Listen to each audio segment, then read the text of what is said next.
sa ulo ng mga nagbabagang balita. US President Obama in-interview ang isang Lipenyong engineer hinggil sa isang sustainable alternative lamp. Pagtalakay ng engineer sa environment-friendly lamp, nakakuha ng interes sa manunood. Wage order ng Dole Region 4A ipapatupad sa rehiyon pero wage hike posibleng sa Disyembre pa pag-uusapan. Presensya ng APEC sa National Capital Region at matinding trapiko sa Maynila nagdunsod para hindi lumuwas ang karamihang Batanggenyo. At hot spring sa Calamba, Laguna, dinarayo dahil sa nakaka-relax na pulo-pulutong na paliguan.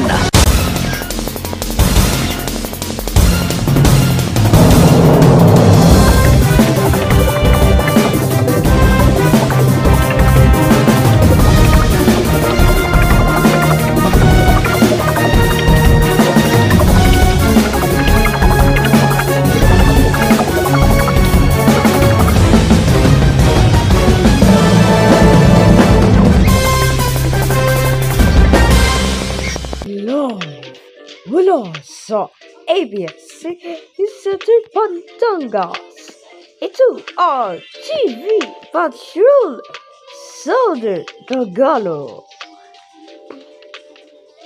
May hapon ka pamilya, kasi TV Patrol Southern Tagalog. Kami ang patrol ng PBA na pabalita kikikot sa inyo sa Advance Sabado. Kompetisyon untuk malaki jagayan sa kapamilya. Tayhan ang kisahay-hay na nakasasya. Paghay ito kapahar na kapagkabar sa competition siya. Pagpakontrol, PJ.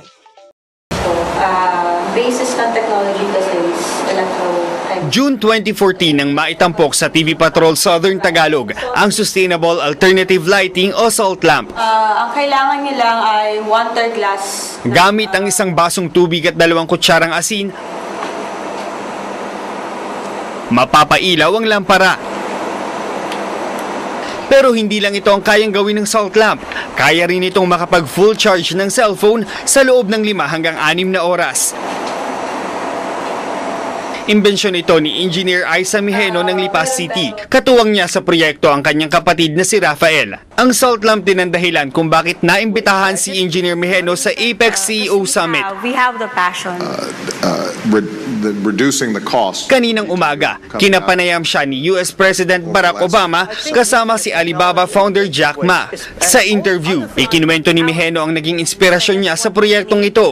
2011 nang maranasan niya mismo ang hirap ng buhay sa isang lugar na walang kuryente nang makipamuhay siya sa isang komunidad sa Kalinga.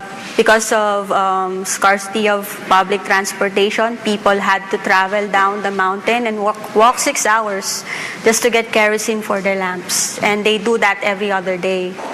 Nasa mass production stage na ang SALT lamp pero kailangan pa rin ng suporta ng proyekto sa pinansya at iba pang aspeto. So we have the passion. So what we need is like a support system both from the private sector and the government to like mentor us, guide us how we can scale up the product or the project. Ayon naman kay Obama, bukod sa pagbibigay ng subsidiya sa produksyon ng clean energy gaya ng SALT lamp, dapat din daw paglaanan ng pansin ng gobyerno ang research and development ng ganitong mga proyekto. Where governments can do what it's hard for companies to do is to that front-end basic research that doesn't have necessarily an immediate payoff, but will then serve as the laboratories for young people like Aisha to discover, based on that basic research, I've got a new idea and I can do something else. Iba't ibang award-giving body na sa Asia ang nagbigay ng parangal sa SALT lamp. Target na ilabas sa merkado ang produkto sa unang quarter ng 2016. Pero pangunahin pa ring layunin nito ay mapailawan ng mga komunidad na hawak ng kanilang mga katuwang na foundation at NGO. Sa ngayon, nakapag-donate na ang grupo ng SALT lamp sa mga walang kuryenteng komunidad sa Kalinga, Iloilo at Mindoro. Kung fully charge ka ng phone, Val Balita, ABS-CBN News.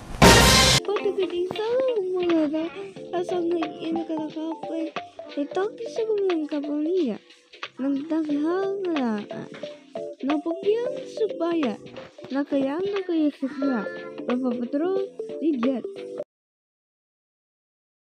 conference coincides. Sa auditorium ng Batangas State University, nagsama-samang ilan sa mga dalubhasa sa pananaliksik sa larangan ng inhenyeriya at siyensya.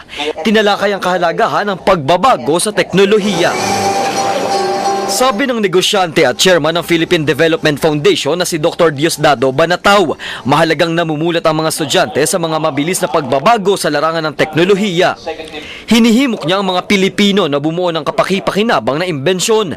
Ito raw ang paraan para mas makilala ng mundo ang galing ng Pilipino. Keep this in mind. Your university has these programs that can be utilized for innovation.